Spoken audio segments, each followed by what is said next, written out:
approach that's shared across the men's and women's teams is embracing adaptability. The club's owners have demonstrated their commitment to developing the women's game, with Nottingham Forest women moving to a full-time professional model. I think you have to be adaptable in this industry because it can be crazy day to day. So you have to be comfortable with being flexible, for sure. There's a lot of pressure and stress around the game, particularly with the way that we're operating at the moment. Some of our players are working full-time jobs, their mums, their partners, and then they're coming to be a semi-professional footballer at the same time. They don't have a lot of downtime, and that's a lot of pressure. We have full-time mental health support at the club. He's there to support the players with anything really, anything that's going on in their lives externally. It can just sometimes just be a chat. From a mental health perspective, I think it's been well documented in terms of a lot of struggles that some footballers have to deal with. And I think sometimes with footballers, you've got to remember that first and foremost that footballers are human beings as well. So I think it's really important that they've got somebody who they can trust, and they've got somebody from working within the club who can support them. The club has made significant investment in terms of pushing the women's game, which is obviously fantastic. But with that obviously comes the pressure in terms of the expectations of winning the games, the pressure of being able to obviously perform on the pitch week in, week out.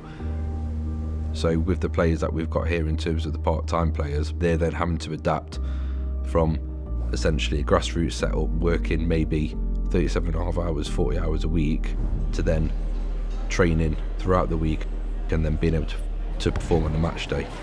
So as we're trying to professionalise the women's game, and as it's growing, it's accelerating at such a rapid rate, the welfare of the players then need to be taken into account. When you see the growth that women's football has got now, like the young girls wanting to play football, really aspiring and having that opportunity to be professional footballers, I think it goes a long way in showing what that can do with the backing and the support and sort of the momentum that England women have sort of brought on as well. One of the things Forest has always been known for is being willing to think outside the box and actually do things differently.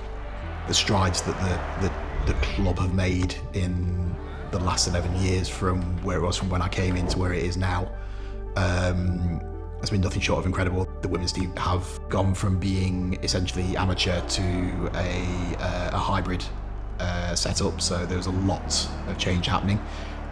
You need to have an open mind to change, being fluid in your thinking, making sure that you understand that not everything's going to stay the same. I think if you're set in a certain way and you're not willing to change that way, you very often get left behind. There's been a lot of changes around the club. There's a lot of changes at the training ground. I would say that togetherness from the people at the club to ensure that we're still driving things forward whilst undergoing a lot of change is something that I think everybody should be proud of. Success means everything, but nothing is a given. Everyone at the club knows that writing the next chapter in Forest's story will demand even more adaptability and resilience.